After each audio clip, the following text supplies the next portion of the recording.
welcome to News Today, where we discuss national issues impacting us. Tonight we travel back to the year of 2011 to reflect on the Qantas dispute and the issues relating to the dispute affecting the Australian economy and tourism industry. The legality of the actions, which were undertaken by various parties throughout the dispute, will be explored and recommendations will be made to ensure an industrial dispute like this doesn't occur again. So please sit back and relax as we investigate Qantas's dispute in this week's Friday Night Flashback. Qantas is one of Australia's largest international and domestic airlines. However, in 2011, an industrial dispute lasting months led to the grounding of all flights and saw employees locked out. In 2010, both AIPA's and ALAEA's enterprise agreements expired. However, when unions went to negotiate new agreements, Qantas stated that they would not negotiate new agreements until July. At the end of March, Qantas further announced that there will be intermediate job cuts as the result of rising fuel costs and natural disasters, and that many jobs would be outsourced. This led pilots and engineers and ground staff threatening to strike for many months. The three unions disputing for employees involved in this dispute consist of the Australian and International Pilots Association, the Transport Workers Union, and the Australian Licensed Aircraft Engineers Association. Other parties involved in the dispute are the federal government and the Fair Work Australia, who acted as mediators throughout the dispute. The dispute began in August 2010 when APR canvassed their members after concerns were raised regarding pilots' enterprise agreements, fearing that Qantas were going to employ at lower rates from next subsidiaries. After their enterprise agreements were terminated in March 2011, ALIA sought Fair Work Australia to begin industrial action. 2 months later, after negotiations between the union and Qantas had ceased, members began shortening their hours and refusing to work. Therefore, on the 26th of May, Fair Work Australia allowed long-haul pilots to vote on taking industrial action. However, shortly after this decision, Qantas stated that 1,000 jobs were going to be cut, and Chief CEO Alan Joyce foreshadowed tough decisions in order to put a greater focus on Asia in the hopes of turning around the airline's loss-making international business, thus outsourcing more rather than employing Australians. Due to the pilot's choice to commence protected industrial action, the demand equal pay, Qantas further threatened that if equal pay was granted, the airline will be destroyed and no one will be getting paid. In retaliation, the pilots began unauthorised in-flight announcements informing passengers about their union campaign. Meanwhile, the TWU proposed that 3,800 members were going to take 4-hour work stops, leading to Qantas grounding 5 aircrafts. Qantas is also believed to have inflicted acts of intimidation onto employees. Consequently, in July, engineers took their first strike within the dispute, stopping work for 60 seconds at 10 a.m. on the 12th. This is because a heated negotiation between Qantas and the ALAEA, with Qantas spokesperson stating the union is playing ridiculous games as they negotiated a new pay agreement. Thus, engineers stated to play games by also stating that 2 right-handed employees would only use their left hands, creating numerous safety hazards and performing several more strikes progressively for longer time periods until the end of the dispute. By the 18th of October, the engineers said that they are now hopeful of reaching a deal and call off all protected industrial action for 3 weeks, challenging the airline to resume its full flight schedule. However, on the 29th of October, Qantas grounded its international and domestic flights and locked out workers. This resulted in intervention by Fair Work Australia, who conducted a hearing late into the night and the next morning of the 30th of October. By the 31st of October, Fair Work Australia had granted a full termination of the protected industrial action, giving all parties 21 days to negotiate, which afterwards the FWA would be granted to make workplace determinations. This decision was reached by the FWA, found that Qantas's proposed employer response action threatens to cause significant damage to the tourism and air transport industries and indirectly to the general industry because of the effect of consumers on air passenger and cargo services.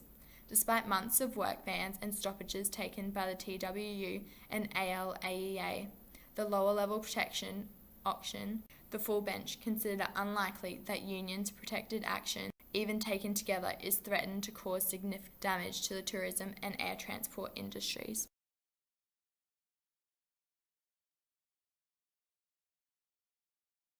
There are several issues that can be drawn from the Qantas dispute.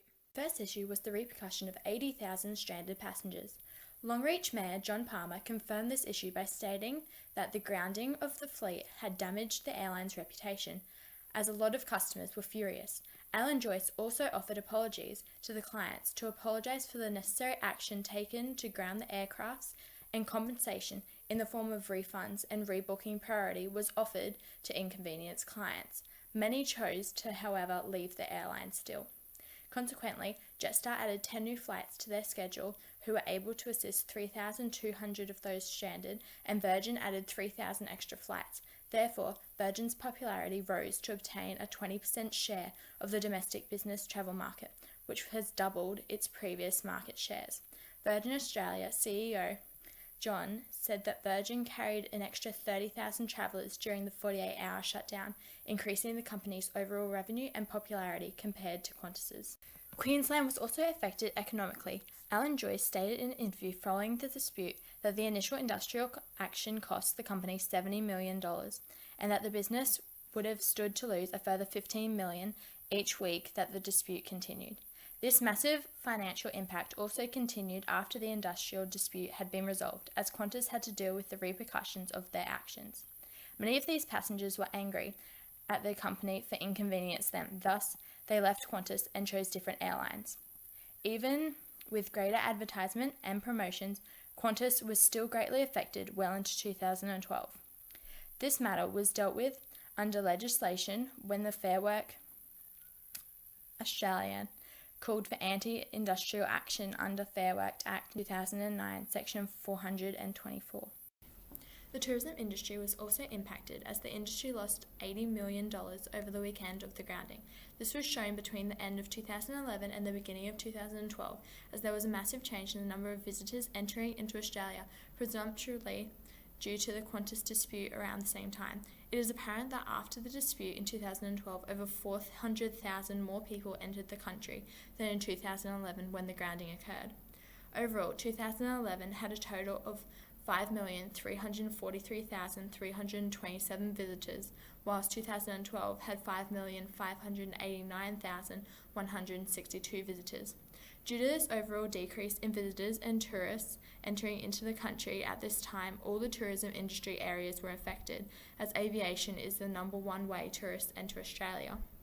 The accommodation industry, for example, suffered the most, as early estimates of loss are in the vicinity of $10 million, which has been from cancelled rooms, cancelled conferences, and pre-existing staff rostering commitments, whereby staff still had to be paid despite having shifts cancelled. It goes without saying that what's happened highlights the high dependence that tourism business have on aviation access, and Qantas, as the largest Australian-based carrier, an environment where there are ongoing disputes, is not conducive for businesses to maximise productivity, says Monroe.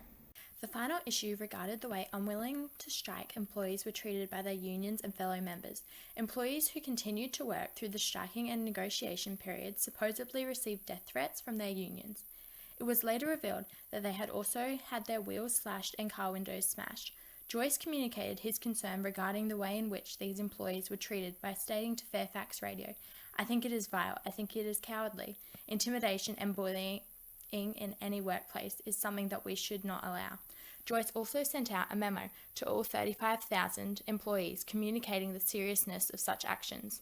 These acts are a breach of the Anti-Discrimination Act 1991, as it prohibits direct and indirect discrimination on the grounds of trade union activity. However, the matter would have been dealt with in court under either the Work Cover Queensland Act 1996 or the Queensland Public Sector Ethics Act 1944. The matter was also investigated further with both the Australian Federal Police and New South Wales Police Forces, as the acts committed were a breach of the Queensland Criminal Code 1995. Therefore, all these issues have a drastic impact on the company's revenue and reputation, with both plummeting as a result from the industrial action. Legally, the protected action taken and decisions made by pilots, engineers and ground staff to strike complied with the Fair Work Commission as they applied through their respected unions to Fair Work Australia to conduct a protected action. Ballot order was taken and the required 3-day notice was given. Under the Fair Work Act 2009 and the Industrial Relations Act 1999, employees do not have the right to take protected industrial action during bargaining. Joyce's decision to lock employees out and ground aircrafts was also a legal strategy that complied with Division 6 of the Industrial Relations Protocol, Section 178 3b. It states that lockout by an employer is only legal if a resolution has genuinely tried to have been made. Despite the lawfulness of the action, customers who were financially affected by the flight's cancellations, however, had the right to seek legal action provided their money was not returned. Fair Work Australia's intervention and coincidental mediation also followed regular regulations and protocol as under Section 423 of the Fair Work Act 2009, it was causing substantial damage to the economy. However, the bullying, death threats, harassment and violence directed to Qantas management and employees who wished not to strike was not legal, but in breach of the Fair Work Act 2009. John Lloyd, the director of the Institute of Public Affairs, Work Reform and Productivity Unit, states that the reality is that the dispute has seen death threats, damage to property, intimidation of employees, not joining strike action, and inflammatory comments. Such conduct has no place in the Australian workplace relations. The Pilots Act of broadcasting the announcement of the dispute over the PA systems inside aircrafts for all passengers to hear was also frowned upon, as the action is against Qantas's Code of Conduct, which all employees sign and agree on upon joining the Qantas Group as an employee. Therefore, this act breaches the Code of Conduct. The dispute had major repercussions for Qantas and its employees as the business saw a drop in customer satisfaction levels by 3%. Qantas also saw a decrease in international bookings, whilst other airlines saw an increase as the business's reputation and reliability were brought into question. Coincidentally, the company lost a potential profit of $200 million. The brand reputation was further destroyed as the media manipulated many members of the public, with an example demonstrated by an impartial member of the public stating, "They have systematically undermined all employees." So much for the iconic Australian airline. You can't create employees and the public this poorly and believe your image and customer loyalty would remain the same. One positive attribute, however, brought upon by the company is that Qantas's share price rose 6.8% after Fair Work Australia ruled to the end of the industrial action. Qantas employees who weren't involved in the dispute were also affected as grounding planes meant that several employees' jobs demands changed. For example, when planes were grounded, air stewardesses were not required and thus had to handle desk jobs and deal with customer complaints. As all parties abided by industrial relation legislation, nothing that occurred could have set new precedent for future laws. Thus, there would be no reason to reform. The Director of Reform at the Institute of Public Affairs also agrees with this position, as he acknowledges that despite the recent high-profile disputes, Australia's workplace relations are more harmonious than they have historically been. We had a bad reputation, I suppose, back in the 1970s and 80s and before that as being a strike-prone country. It has improved remarkably. However, changes do need to be made to Division 6 of the Industrial Relations Protocol, Section 174 3b, to change the terms resolution has genuinely sought to only when all Fair Work Australia protocols fail, to eliminate the need for a lockout of employees and grounding. Therefore, none of the above serious issues or effects would have occurred. Provisions also need to be made regarding the bullying performed by the unions. Therefore, the legally approved resolution was effective as it let the involved parties have the opportunity to negotiate and determine a fair result themselves, strengthening their relationship and communication. In order to prevent future instances of industrial disputes, changes need to be made to current industrial action processes. The government needs to implement an industrial commission to resolve disputes, as there is currently no commission in place. Therefore, in a large-scale situation were to occur again, the government would have grounds to intervene and dissolve the issue. Communication strategies also need to be implemented between employees and employers when renewing certain enterprise agreements. Good faith bargaining obligations would also allow for more effective ways to communicate to achieve without needing for union involvement. Staff members should also be involved in a democratic environment, allowing them to influence decisions to provide everyone with a voice to feel wanted. That's all we have time for on this Flashback Friday. Thank you for watching, and we'll see you again next week.